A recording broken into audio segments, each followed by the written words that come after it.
Israel gets heckled at the International Court of Justice. Request the court to reject the request for the modification and indication of provisional measures submitted by the Republic of South Africa.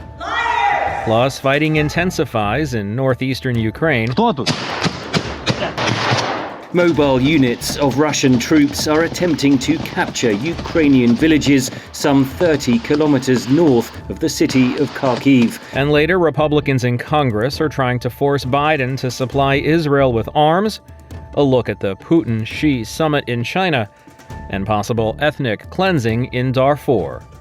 Today is Friday, May 17th, and this is VOA's Flashpoint Global Crises.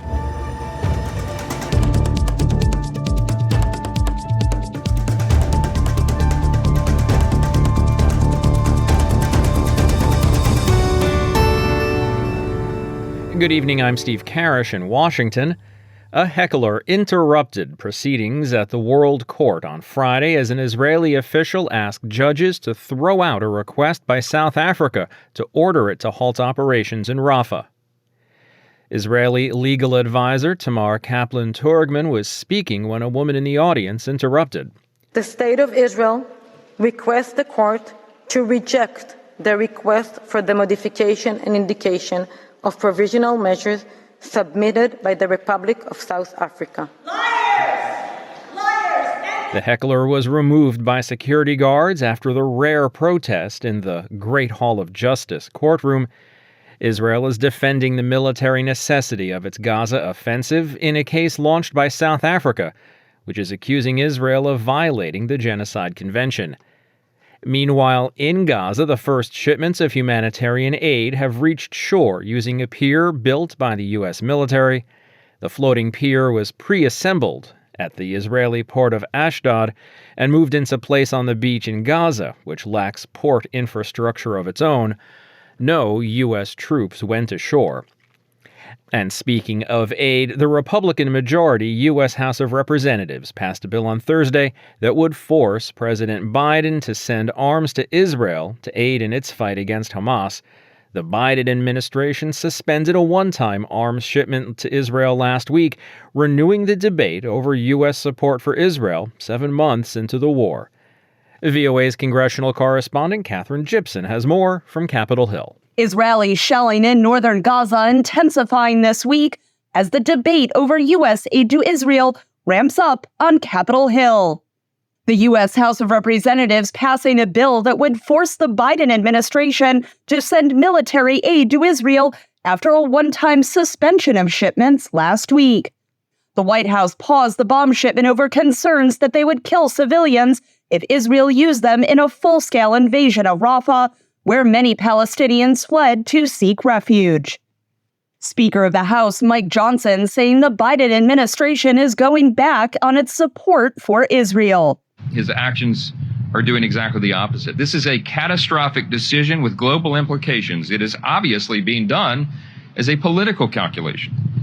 The White House authorized a $1 billion arms transfer this week, saying the delay does not change the United States alliance with Israel.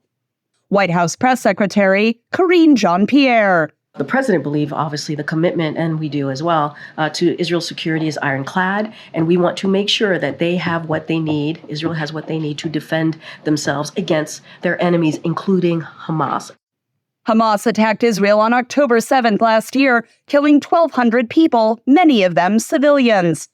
Israel's response, which has killed more than 35,000 people in Gaza, has some congressional Democrats increasingly concerned about U.S. support for Israel. Prime Minister Netanyahu has ruined the world's support. He's done so by not focusing on the hostages, but by allowing his military to bomb hospitals, ambulance convoys, people's homes, to take out journalists, aid workers, including Americans. The moral compass does not bend in favor of one nation, regardless of what it does. One historian told VOA the United States has always had to balance support for Israel's democracy with accountability for its actions. Barbara Perry is with the Miller Center for Presidential Studies at the University of Virginia. It's not as though the U.S. has never put any strings on the kinds of support we have given to Israel through the 50s, 60s, 70s, 80s, and up till now. So presidents like Eisenhower and Ford and Reagan, Republicans particularly, have had to go back to Israel to say, we're not pleased with what we see you're doing in the Middle East.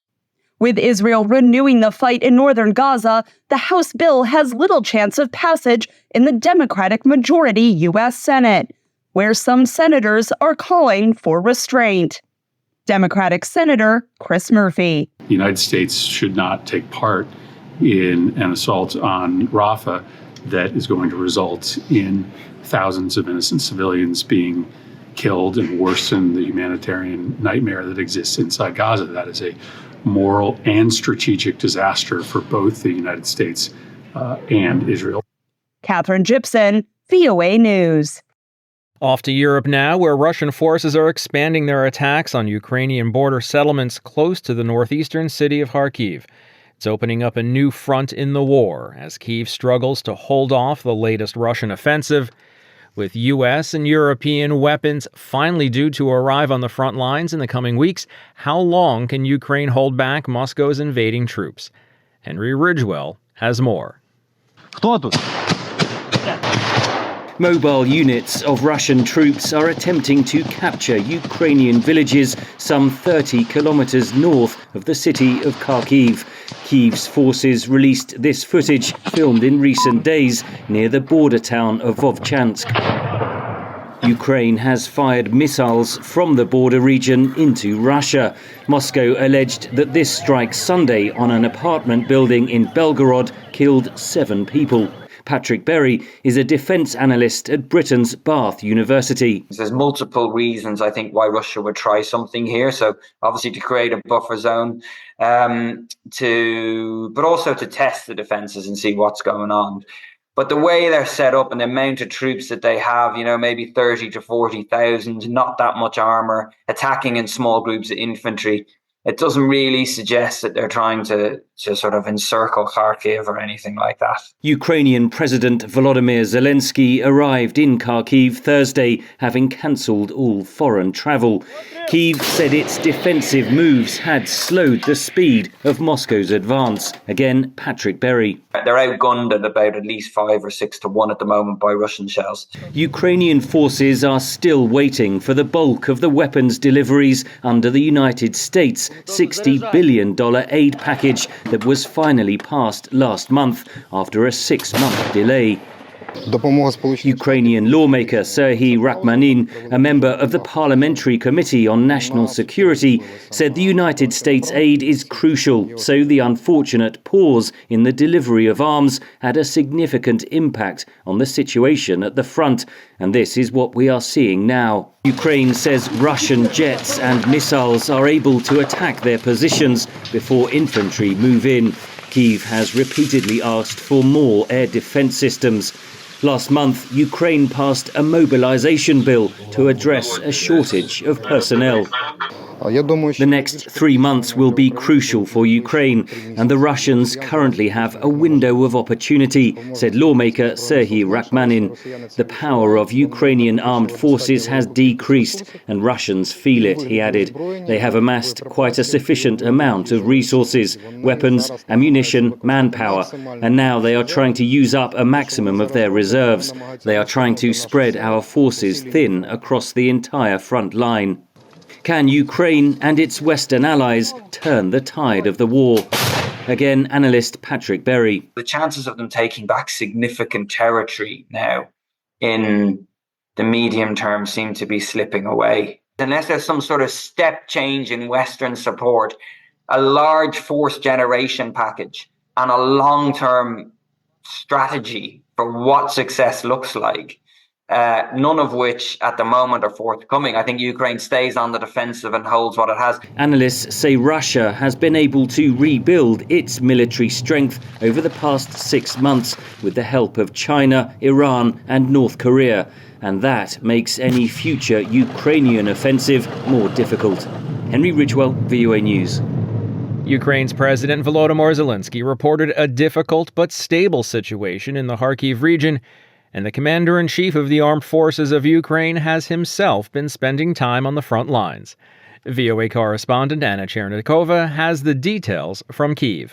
The commander-in-chief of the armed forces of Ukraine, Alexander Syrsky, reported on Friday that Russian troops have expanded the zone of active hostilities by almost 70 kilometers in the Kharkiv region, thus trying to force the Ukrainian side to use additional troops from the reserve. According to Syrsky, the main efforts of the Russian forces were concentrated in the direction of Strelecha-Liptsi and on capturing the city of Vovchansk, with further advance deeper into the Ukrainian territory and the deployment of the offensive in the rear of the Ukrainian troops.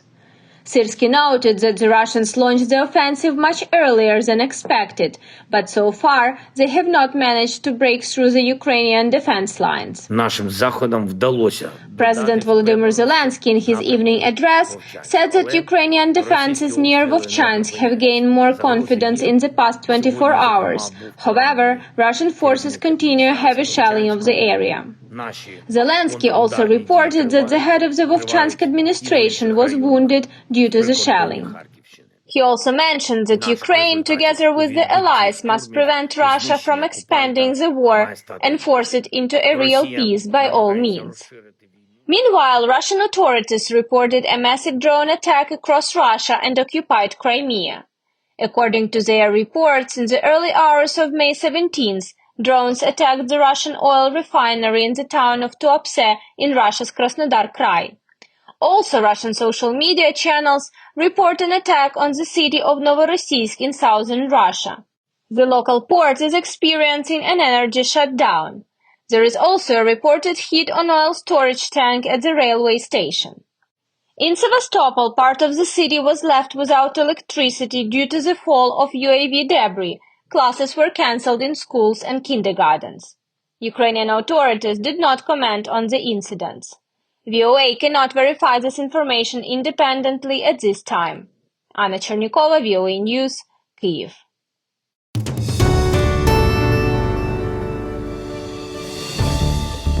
You're listening to Flashpoint Global Crises. I'm Steve Karish in Washington. The U.S. military is preparing to leave Niger. We'll have those details in a moment. Now, though, a look at this week's meeting between Russian President Vladimir Putin and Chinese President Xi Jinping.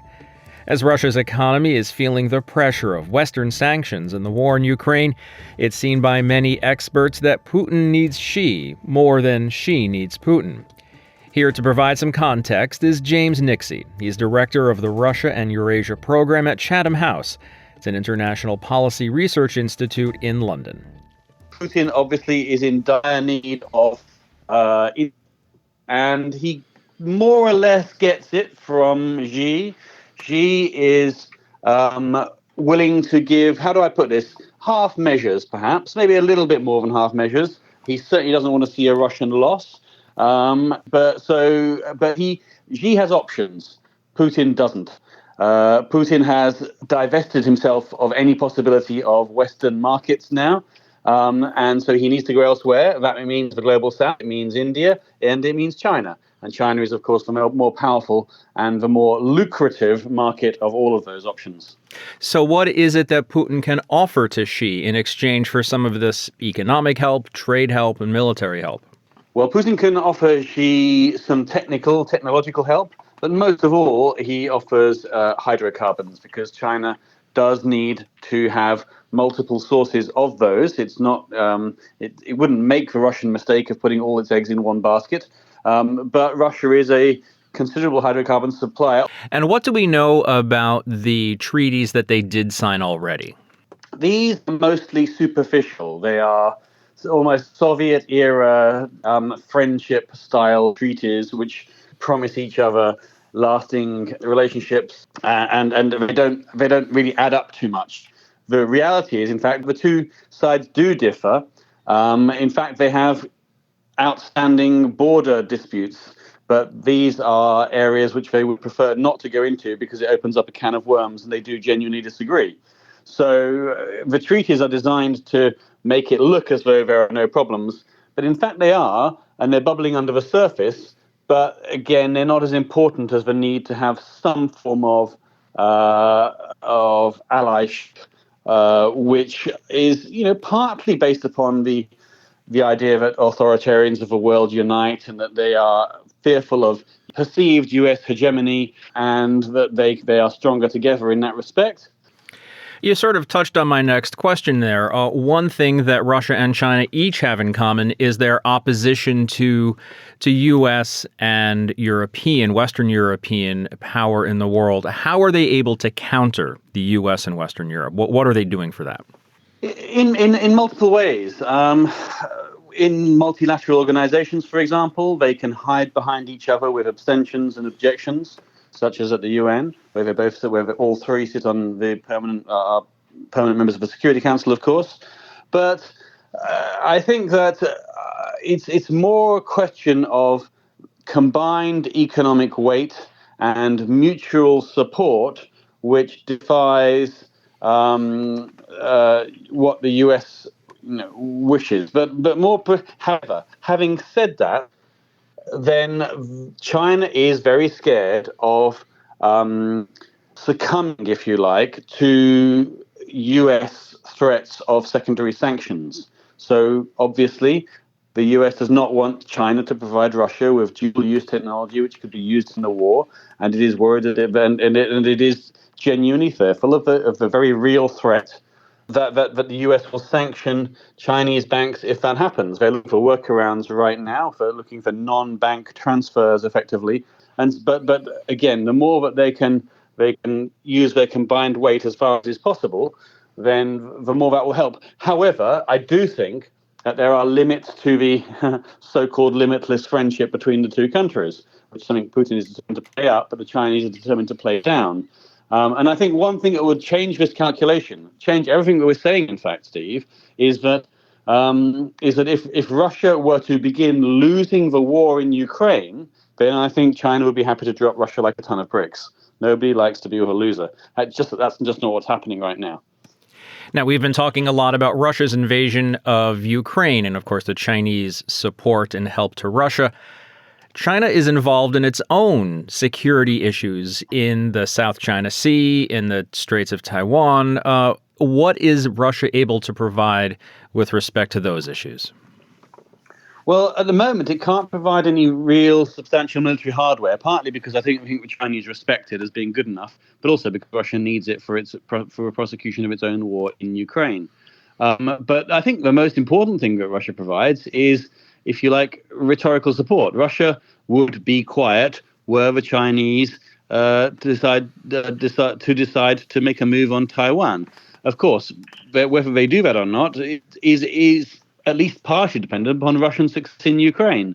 If it is seen that the West effectively betrays Ukraine, allows Russia to walk on in, and simply aren't doing anything about it, then of course they're not going to manage to do it if they can't manage to defend Ukraine, then they won't manage to defend Taiwan either, of course. So that's why China is watching the war in Ukraine with very hard eyes indeed. James Nixie of Chatham House in London. Mr. Nixie, thanks for your analysis this morning. Real pleasure, Steve. Bye. And now to Africa, where U.S. and Nigerian leaders have continued high-level talks on Friday on plans to withdraw all American military forces from the country. VOA Pentagon correspondent Carla Babb has more on how the withdrawal will affect counterterrorism missions in the region. A U.S. military official has told VOA that U.S. and Nigerian leaders agreed American forces will begin a phased withdrawal from Niger in the coming months, after being in the country for over a decade. The official added that participants in negotiations this week confirmed protections and immunities for U.S. personnel. Officials in Niger also approved diplomatic clearances for the withdrawal flights to ensure smooth entries and exits during the pullout of U.S. forces, who were in the country to help local militaries combat Islamist terrorists in the Sahel. Bill Raggio is a senior fellow at the Foundation for Defense of Democracies. Countries like Mali, like Niger, like Nigeria, Burkina Faso, these have seen an expansive rise in jihadist movements. These are some of the most dangerous areas in the world. The United States spent more than $100 million building a drone base near the central Nigerian city of Agadez to surveil al-Qaeda, the Islamic State, and other terror groups. Because of the withdrawal, the U.S. base will end its drone surveillance there about 5 years after drone operations began. Carla Martinez-McKine is a political science professor at the University of Buffalo in New York. Niger was somewhat of a rarity in the sense that it had one of the few democratically elected governments in the region, and also a democratically elected government that was friendly to the U.S. and willing to host a U.S. military presence. And so finding a replacement for a military base is going to be somewhat difficult. Martinez-McKine says the U.S. will likely reach out to neighboring Chad to base more American troops following Chad's presidential election earlier this month. Chad and the U.S. are currently reviewing their security cooperation agreements. Carla Babb, VOA News, The Pentagon. And finally today, a new report by Human Rights Watch has called on the United Nations and the African Union to place an arms embargo on Sudan amid ongoing ethnic cleansing in Darfur. Henry Wilkins speaks to the author of the report, who says the response by the international community has been disappointing. A May 9th report by Human Rights Watch details what it says is the ongoing ethnic cleansing being carried out by the Rapid Support Forces, or RSF, and its allied militants in the Darfur region of Sudan. The report says the RSF, an ethnic Arab paramilitary group, has targeted the non-Arab Masalit people, killing thousands, although the report did not specify how many. The UN says about 8.8 million people have fled their homes in Sudan since the fighting broke out in April of last year. The report calls on the United Nations and the African Union to implement an arms embargo on Sudan to help prevent further violence. There are many lessons learned that the international regional community seems not to grasp or move forward into action to prevent further atrocities. We've been raising the alarm bell, even, as I mentioned, from 2020 onward, on the ongoing attacks on civilians. And we haven't seen a proper response from the international community. Osman says neither the UN nor the African Union had acted on the report. But so far, we haven't seen any movement or response from these entities towards the recommendations that we provided. The African Union did not respond to VOA's request for an interview, nor did the Office of the UN Secretary-General's personal envoy to Sudan. In April, UN Secretary-General Antonio Guterres said crimes against humanity may have been committed in Darfur and has since expressed grave concern about the ongoing fighting. Osman, meanwhile, expressed his frustration. I think we need to have a conversation around the moral and political responsibility at the same time, because you can't come forward saying you stand with the people of Sudan and continue to express your solidarity, but in terms of action, when people need it, you're not going forward with that. Osman says the international community must work together to end the crisis, bringing those responsible to account, aside from implementing an embargo. I think bringing Darfur and the situation in Sudan to the focus on the agenda, engaging with the Sudanese stakeholders, not only the political or the military elites, talking to civilian groups, talking to civil society, talking to the displaced and refugee communities. A UN peacekeeping force that had been sent to Darfur after the 2003 genocide left the region in 2021, prompting a renewal in the targeting of Masalit and other black ethnic groups. Analysts say the civil war that began in Sudan last year has made matters worse and led to a breakdown in law and order. Henry Wilkins, VOA News. And that's going to wrap up today's show. There's more VOA coverage 24 hours a day on our website, voanews.com, and across our social media platforms. On behalf of everyone here at VOA, thanks for listening. Until next week, I'm Steve Karish.